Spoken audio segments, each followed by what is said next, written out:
நல்லா மணக்க மணக்க எண்ணெய் கத்திரிக்காய் குழம்பு எப்படி செய்கிறதுன்னு பார்க்கலாமா? அதுக்கு கத்திரிக்காய் கழுவிட்டு இந்த மாதிரி கட் பண்ணி வச்சுக்கோங்க. இப்போ கடாயில் 2 ஸ்பூன் எண்ணெய் ஊற்றி கத்திரிக்காய் சேர்த்து நல்லா ஃப்ரை பண்ணிக்கலாம். கத்திரிக்காய் இந்த அளவுக்கு ஃப்ரை பண்ணதுக்கப்புறமா ஒரு பிளேட்டில் மாற்றி வச்சுக்கோங்க.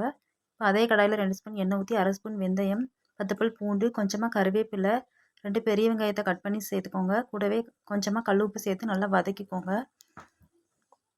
இப்போ நல்லா வதங்கினதுக்கப்புறமா 2 மீடியம் சைஸ் தக்காளியும் சேர்த்து நல்லா வதக்கிக்கோங்க. இப்போ 1/4 ஸ்பூன் மஞ்சள் தூள், 1/4 ஸ்பூன் சீரகத்தூள், 1 ஸ்பூன் மிளகாய் தூள், 3 ஸ்பூன் மல்லித்தூள் சேர்த்து நல்லா பச்சை வாசனை போகிற அளவுக்கு வதக்கிக்கோங்க. இப்போ 1 கப் தண்ணி சேர்த்து நல்லா கொதிக்க வச்சுக்கலாம். கொதிச்சதுக்கப்புறமா நம்ம வதக்கி வச்சுருக்க கத்திரிக்காயும் ஆட் பண்ணிக்கலாம்.